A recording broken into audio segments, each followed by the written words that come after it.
Hello सांग मैंने आ गोटे नुआ वीडियो को समस्त को स्वागत करुच्ची।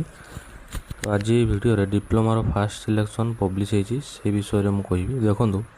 प्रथम ये साम्स ओडिशा रे क्लिक करेंगे, तब ये क्लिक करदे। तापर देखो ये गोटे पोर्टाल खोल देखो ये लिखाई डिप्लोमा पॉलिटेक्निक, ये क्लिक करेंगे।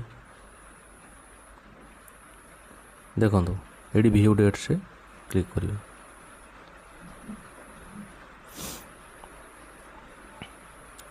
देखो ये लिखाई publication of provisional allotment seat fast round.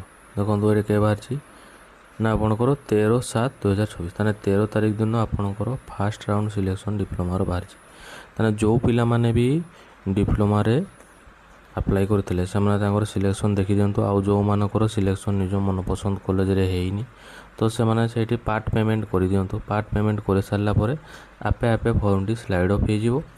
तो जो माने अलग कॉलेज रे पढ़ाई चाहते से सेकेंड सिलेक्शन को अपेक्षा करेंगे। तो ये वीडियो मो चैनल को लाइक करूँ, शेयर करूँ, सब्सक्राइब करूँ।